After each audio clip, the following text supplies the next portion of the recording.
Hello guys, Akshay classes में आपका स्वागत है। आज हम लोग देखेंगे पार्ट 1 वीडियो आप लोग को हम दे चुके हैं। आज आप लोग देखेंगे पार्ट 2 वीडियो में चैप्टर 1 का यूरोप में राष्ट्रवाद का उदय पर हम लोग आज देखेंगे। निम्नलिखित पर टिप्पणियां लिखे, इन सभी पर टिप्पणियां देखेंगे।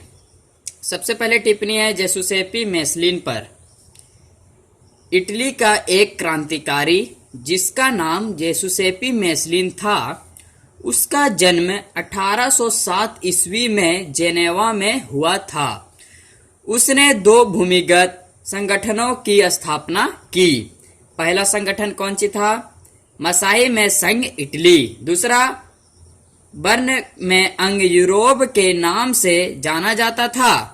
उसने पोलैंड, फ्रांस, इटली और जर्मनी राज्य के समान विचार रखने वाले युवाओं को अपना मित्र बनाया।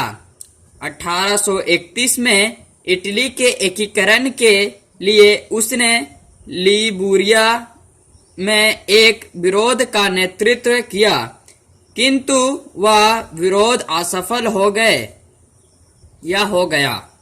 उसने राजतंत्र का कड़ा विरोध करके और प्रजातांत्रिक गणतंत्रों के अपने सपने से रुधिरवादियों को भयभीत कर दिया। दूसरा हम लोग देखेंगे गाइस, काउंट मैकिलोनो दे कबूर।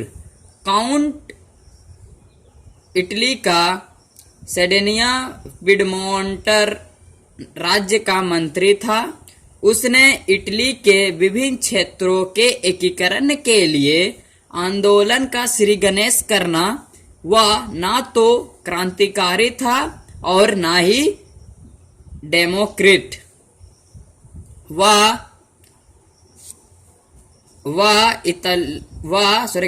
इतालवी भाषा से बेहद फ्रेंच बोलता था। ये उसका मतलब होता है गाइस फ्रेंच। फ्रांस से उसके गहरे कूटनीतिक संबंध थे। उसने 1859 में ऑस्ट्रेलिया को पराजित किया। उसका बाद गाइस यूनानी स्वतंत्रता युद्ध। 15वीं सदी में यूनान ऑस्ट्रोमा सम्राट का एक भाग था। इसी समय यूनानी राष्ट्रवादी उदारवाद से प्रभावित हुए और 1821 में यूनान की आजादी के लिए संघर्ष शुरू किए। कई स्थानों पर ईसाइयों का बांध किया, जिससे संपूर्ण यूरोप प्रभावित हुए। उसके बाद गाइस देखेंगे हम लोग इस पे। एक प्रसिद्ध कवि लॉर्ड वारेंस ने धन संग्रह और युद्ध में लड़ाई भी किया, किंतु 1832 ईस्वी में उनकी मृत्यु हो गई।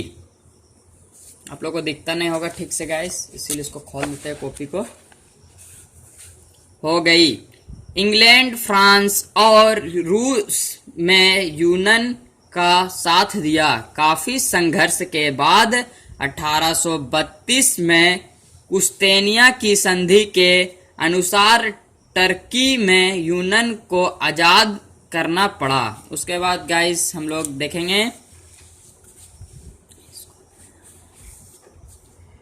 फ्रैंकफर्ट संसद। जर्मनी के मध्य वर्ग में सन 1848 ईस्वी में सर्व जर्मन नेशनल असेंबली के पद में मतदान का फैसला लिया और वे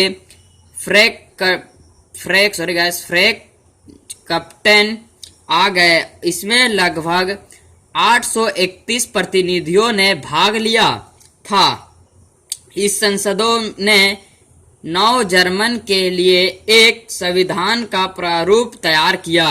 इस राष्ट्र की अध्यक्षता एक ऐसा राजा को सौंपा गई जिससे संसद को अधीन रहना था।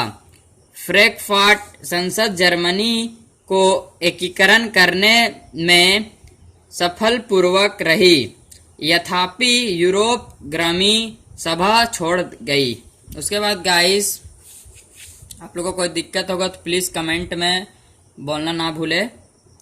राष्ट्रवादी संघर्ष में महिलाओं का भूमिका। राष्ट्रवादी संघर्ष में पूरे विश्व में महिलाओं ने महत्वपूर्ण भूमिका निभाई। उन्होंने अपने राजनीतिक अधिकारों की प्राप्ति के लिए जमकर संघर्ष किया। पश्चाताप उन्होंने अपना एक संगठन बनाया तथा समाचार पत्र भी प्रकाशित किया। उन्होंने अपने पुरुष साथियों से कंधा आगे बढ़ा और यूरोप के शहरी एवं ग्रामीण क्षेत्रों में राष्ट्रवाद की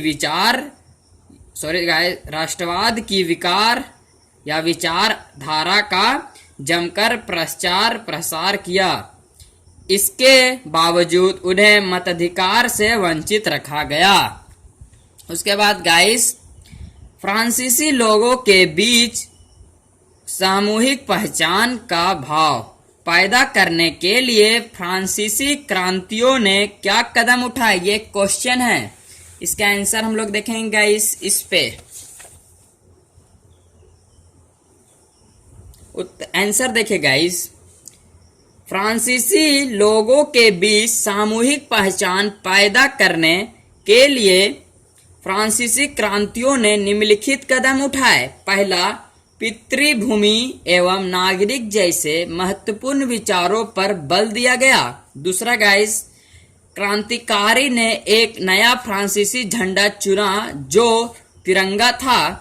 यह तिरंगा पहले राज्य ध्वज का स्थान ली। तीसरा गाइस, उन्होंने इस स्टेट जनरल का चुनाव सक्रिय नागरिक समूहों द्वारा करवाया गया तथा उनका नाम असेंबली रखा गया, नेशनल असेंबली रखा गया। चौथा गाइस, क्रांतिकारियों द्वारा सदियों का गुणगान राष्ट्रीय गीत ने राष्ट्रीय भावना का बढ़ावा दिया। पांचवा गाइस, उसने सैन्य बल का संचालन किया। छठा गाइस, अपने भूभाग में रहने वालों के लिए एक समान कानून लागू किया। सातवां गाइस, संपूर्ण देश में माप तोल की एक समान व्यवस्था लागू की गई। आठवां गाइस, उन्होंने आंतरिक यातायात यानी कि आयात निर्यात शुल्क समाप्त किया। नौवां गाइस, उन्होंने फ्रेंच भाषा को प्रोत्साहित लागू किया यानी कि महत्व दिया।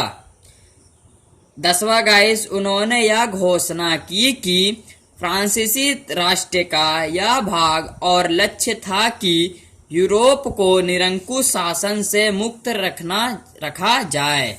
उसके बाद गाइस, अगला पॉइंट हम लोग देखेंगे,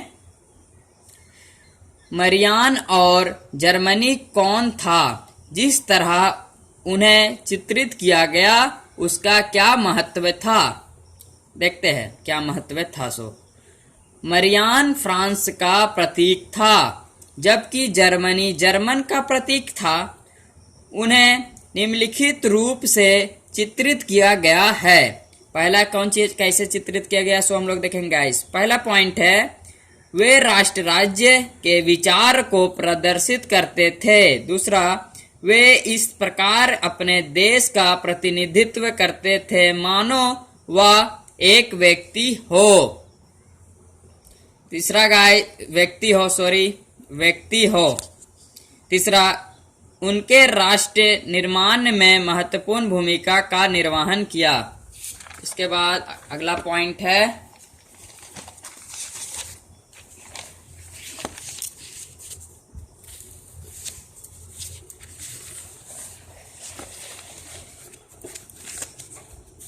तो आप लोगों को दिक्कत होता होगा।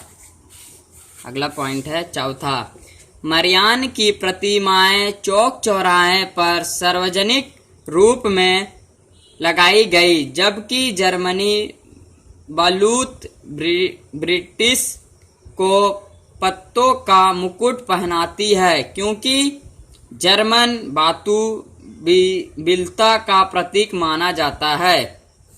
चौथा गाइस, ये हम लोग का लास्ट पॉइंट है, उसके बाद हम लोग नेक्स्ट वीडियो में देखेंगे अगला पॉइंट। जर्मन एकीकरण की प्रक्रिया का संक्षेप में लगाइए या लिखिए। जर्मन संघ के उदारवादी मध्य वर्ग 1848 में फ्रेंच सम्राट संसद में आ गए। उनका उद्देश्य था कि जर्मन को एक राष्ट्र बनाना, किंतु उनकी योजना सफल नहीं हो सकी। अतः जर्मन एकीकरण की प्रक्रिया के संबंध में निम्नलिखित बातें महत्वपूर्ण है। पहला पॉइंट क्या महत्वपूर्ण है, सो देखते हैं। राष्ट्रीय चेतना की जागृत से जर्मन को विभिन्न राज्यों में एकीकरण की मांग उठाने लगी। दूसरा पॉइंट, फ्रांस में मंत्री ओस्टोमो बिस्मार्क ने जर्मन संघ के एकीकरण के लिए एक आंदोलन का नेतृत्व का काम अपने हाथों में ले लिया। तीसरा गाइस, बिस्मार्क ने सैन्य शक्ति पर बल दिया और कूटनीति का साहस लिया। चौथा गाइस, बिस्मार्क ने अपनी रक्त और लौह की नीति द्वारा इस एकीकरण के काम को पूरा किया। पांचवा गाइस, 7 वर्ष के दौरान उसने ऑस्ट्रेलिया, डेनमार्क और फ्रांस में 3 युद्ध किए और तीनों पर विजय हासिल की। उसके बाद गाइस छठा पॉइंट, 1870 में फ्रांस के हाथ जर्मनी का एक भयंकर युद्ध हुआ, जिसमें फ्रांस को बुरी तरह पराजित होना पड़ा।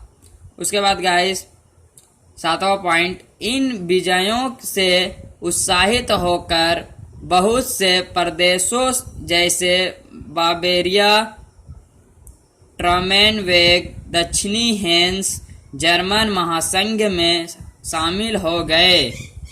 लास्ट पॉइंट है गाइस। 8वां पॉइंट, सन 1817 में वर्साय में हुए एक समझौते के अनुसार फ्रांस के राजा विलियम प्रथम को जर्मनी का सम्राट घोषित किया गया। 5वां पॉइंट हम लोग नेक्स्ट वीडियो में देखेंगे गाइस। अगर आपको हमारा चैनल अच्छा लगा होगा तो प्लीज लाइक, कमेंट और सब्सक्राइब करना ना भूले। अगर इसमें कुछ कमी होंगे तो प्लीज कमेंट करना ना भूले। Thanks guys.